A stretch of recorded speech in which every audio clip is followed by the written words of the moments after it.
ಚಿಕ್ಕಬಳ್ಳಾಪುರ ಜಿಲ್ಲೆಯಲ್ಲಿ 157 ಗ್ರಾಮ ಪಂಚಾಯಿತಿಗಳಿದ್ದು 1247 ಹಳ್ಳಿಗಳಿವೆ.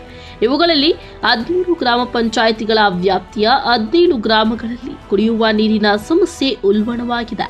ಬೇಸಿಗೆ ಆರಂಭಕ್ಕೂ ಮುನ್ನವೇ ಕುಡಿಯುವ ನೀರಿನ ಸಮಸ್ಯೆ ಚಿಕ್ಕಬಳ್ಳಾಪುರ ಜಿಲ್ಲಾ ಪಂಚಾಯಿತಿಯ ನೆಮ್ಮದಿ ಹಾಳು ಮಾಡಿದೆ.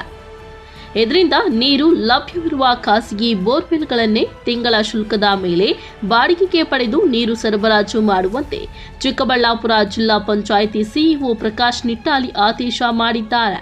ಚಿಕ್ಕಬಳ್ಳಾಪುರ ಜಿಲ್ಲೆಯಲ್ಲಿ 157 ಗ್ರಾಮ ಪಂಚಾಯಿತಿಗಳಿದ್ದು ಈ ಪೈಕಿ ಒಟ್ಟು 1247 ಹಳ್ಳಿಗಳು ಇರುತ್ತವೆ.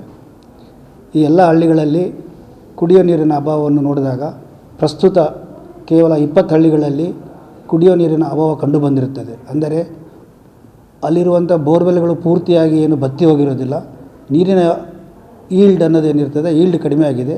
ಅಂಥ ಪ್ರದೇಶಗಳಲ್ಲಿ ನಾವು ಖಾಸಗಿ ಬೋರ್ವೆಲ್ಲಿನ ಸಹಾಯವನ್ನು ಪಡೆದುಕೊಂಡು ಆ ಮಾಲೀಕರಿಗೆ ಒಂದು ಹಣವನ್ನು ನಿಗದಿಪಡಿಸಿ ಅವರಿಗೆ ಹಣವನ್ನು ನೀಡಿ ಅವರ ಸಹಾಯದೊಂದಿಗೆ ನೀರಿನ ತೊಂದರೆ ಆಗದಂತೆ ನೋಡಿಕೊಳ್ತಾ ಇದ್ದೇವೆ. ಇದನ್ನು ಹೊರತುಪಡಿಸಿ ಎಲ್ಲೆಲ್ಲಿ ನೀರಿನ ಸಮಸ್ಯೆ ಬರುತ್ತೆ, ಈ ನಮ್ಮ ಜಿಲ್ಲೆಯಲ್ಲಿ ಈಗಾಗಲೇ JJM ಸ್ಕೀಮು ಪ್ರಗತಿಯಲ್ಲಿರೋದ್ರಿಂದ JJM ಸ್ಕೀಮಲ್ಲಿ ಕೆಲವೊಂದು ಹಳ್ಳಿಗಳಲ್ಲಿ ಬೋರ್ ಹಾಕಲಿಕ್ಕೂ ಸಹ ಅವಕಾಶವಿರುವುದರಿಂದ ಅಂಥ ಹಳ್ಳಿಗಳಲ್ಲಿ ಬೋರ್ ಹಾಕಿದಾಗ ಅಲ್ಲಿ ಬರುವಂಥ ನೀರಿನ ಈಲ್ಡು ಸಹ ಅಲ್ಲಿನ ನೀರಿನ ಕೊರತೆಯನ್ನು ನೀಗಿಸಲು ನಮಗೆ ಸಹಾಯಕರವಾಗಿರುತ್ತದೆ. ಮುಂದುವರಿದು ಕುಡಿಯುವ ನೀರಿಗೆ ಸಂಬಂಧಿಸಿದಂತೆ ಒಟ್ಟು ಜಿಲ್ಲೆಯಲ್ಲಿ 1048 ವಾಟರ್ ಫಿಲ್ಟರ್ಗಳಿದ್ದು ಆ ವಾಟರ್ ಫಿಲ್ಟರ್ಗಳನ್ನು ಎಲ್ಲವನ್ನು ಸುಸ್ಥಿತಿಯಲ್ಲಿಡಲು ಈಗಾಗಲೇ ಸೂಚಿಸಿದೆ. ಬಟ್ ಎಲ್ಲ ವಾಟರ್ ಫಿಲ್ಟರ್ಗಳು ನಮ್ಮ RWS ಅಂದರೆ ರೂರಲ್ ಡ್ರಿಂಕಿಂಗ್ ವಾಟರ್ ಸಪ್ಲೈ ಅಡಿಯಲ್ಲಿ ಬರದೆ ಕೆಲವೊಂದು ಟ್ರಸ್ಟ್ಗಳಿಂದ, ಕೆಲವೊಂದು CSR ಫಂಡ್ಗಳಿಂದ, ಇತರೆ ಮೂಲಗಳಿಂದ ಸಹ ಮಾಡಿ ಗ್ರಾಮ ಪಂಚಾಯಿತಿಗಳಿಗೆ ಹಸ್ತಾಂತರ ಆಗಿದ್ದಾವೆ. ಅಂಥವುಗಳು ಕೆಲವೊಂದು ರಿಪೇರಿ ಇದ್ದಲ್ಲಿ ಅವುಗಳನ್ನು ಸರಿಪಡಿಸಲು ಗ್ರಾಮ ಪಂಚಾಯಿತಿಗೆ ತಿಳಿಸಲಾಗಿದೆ ಮತ್ತು RWS ಮುಖಾಂತರ ಯಾವ್ಯಾವ ಮೇಂಟೆನೆನ್ಸ್ ಅವಧಿಯಲ್ಲಿದ್ದಾವೆ ಅವುಗಳನ್ನು ಸರಿಪಡಿಸಲಿಕ್ಕೆ ಕ್ರಮ ತೆಗೆದುಕೊಂಡಿದ್ದೀವಿ. ಈ ಪ್ರಸ್ತುತ ತಿಳಿದುಪಟ್ಟ ಹಾಗೆ ನಮಗೆ ಒಂದು 40ರಷ್ಟು ವಾಟರ್ ಫಿಲ್ಟರ್ಗಳಲ್ಲಿ ಕೆಲವೊಂದು ಸಮಸ್ಯೆಗಳಿದ್ದು ಅವನ್ನು ಸಹ ನಾವು ಸರಿಪಡಿಸಲಿಕ್ಕೆ ಕ್ರಮ ತೆಗೆದುಕೊಂಡು ಯಾವುದೇ ಊರುಗಳಿಗೆ ತೊಂದರೆ ಆಗದಂತೆ ಪ್ಲ್ಯಾನನ್ನು ಮಾಡಿಕೊಂಡಿದ್ದೀವಿ. ಇದು ಗ್ರಾಮೀಣ ಭಾಗದ ಸಮಸ್ಯೆಯಾದರೆ ಇನ್ನು ನಗರದ ಹಾಗೂ ಪಟ್ಟಣ ಪ್ರದೇಶದ 18 ವಾರ್ಡ್ಗಳಲ್ಲಿ ಕುಡಿಯುವ ನೀರಿಗೆ ಸಮಸ್ಯೆಯಾಗಿದೆ. ಖಾಸಗಿ ಬೋರ್ವೆಲ್ ಹಾಗೂ ಟ್ಯಾಂಕರ್ ಮೂಲಕ ನೀರು ಸರಬರಾಜು ಮಾಡಲು ಸೂಚಿಸಲಾಗಿದೆ. ಬರ ನಿರ್ವಹಣೆಗೆಂದು ಚಿಕ್ಕಬಳ್ಳಾಪುರ ಜಿಲ್ಲಾಧಿಕಾರಿಗಳ ಖಾತೆಯಲ್ಲಿ 25 ಕೋಟಿ ರೂಪಾಯಿ ಅನುದಾನ ಲಭ್ಯವಿದೆ.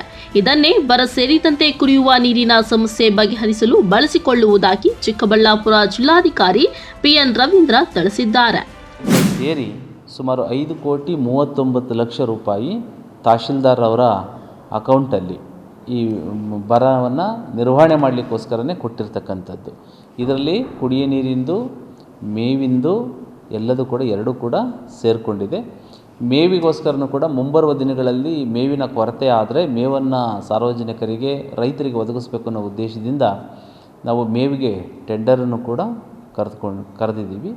ಹಾಗೆಯೇ ಕುಡಿಯ ನೀರಿಂದು ಟ್ಯಾಂಕರ್ ಮೂಲಕ ನೀರನ್ನು ಸಪ್ಲೈ ಮಾಡಬೇಕು. ಮುಂದಿನ ದಿನಗಳಲ್ಲಿ ಫೇಸ್ ಮಾಡ್ತಕ್ಕಂಥ ಪ್ರಾಬ್ಲಮ್ ಇದ್ದರೆ ಅದಕ್ಕೂ ಕೂಡ ನಾವು ಟೆಂಡರನ್ನು ಕರೆದು ಒಂದು ತಾಂತ್ರಿಕ ಬಿಡ್ಡನ್ನು ನಾವು ಓಪನ್ ಮಾಡ್ತಕ್ಕಂಥ ಒಂದು ಸ್ಟೇಜ್ನಲ್ಲಿ ನಾವು ಇದ್ದೀವಿ.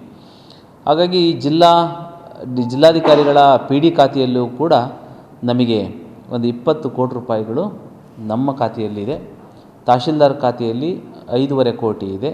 ಒಟ್ಟು 25.5 ಕೋಟಿ ರೂಪಾಯಿಗಳ ಅನುದಾನ ಜಿಲ್ಲಾಧಿಕಾರಿಗಳ ಕಚೇರಿ ಮತ್ತು ತಹಶೀಲ್ದಾರ್ ಅವರ ಒಂದು PD ಅಕೌಂಟು ಎರಡರಲ್ಲೂ ಕೂಡ ಇದೆ. ಹಣದ ಕೊರತೆ, ಅನುದಾನದ ಕೊರತೆ ಇಲ್ಲ. ಸಮಗ್ರವಾಗಿ ನಾವು ನೀರು ಕೊಡ್ತಕ್ಕಂಥ ನಿಟ್ಟಿನಲ್ಲಿ ನಾವು ಕೆಲಸವನ್ನು ಮಾಡ್ತಾಯಿದ್ದೀವಿ. ಇನ್ನು ಶಾಶ್ವತ ನದಿ ನಾಲೆಗಳಿಲ್ಲದ ಚಿಕ್ಕಬಳ್ಳಾಪುರ ಜಿಲ್ಲೆಯ ಜನ ಬೋರ್ವೆಲ್ ನೀರನ್ನೇ ಅವಲಂಬಿಸಿದ್ದು ಬೇಸಿಗೆ ಬಂದರೆ ಕುಡಿಯುವ ನೀರಿನ ಸಮಸ್ಯೆ ಹೆಚ್ಚಾಗಲಿದೆ. ಇದರಿಂದ ಚಿಕ್ಕಬಳ್ಳಾಪುರ ಜಿಲ್ಲಾಡಳಿತ ಟ್ಯಾಂಕರ್ ಮೂಲಕ ನೀರು ಸರಬರಾಜು ಮಾಡಲು ಟೆಂಡರ್ ಕರೆದಿದೆ. ಕಳವಾರ ಅರುಣ್, MMTV ನ್ಯೂಸ್, ಚಿಕ್ಕಬಳ್ಳಾಪುರ.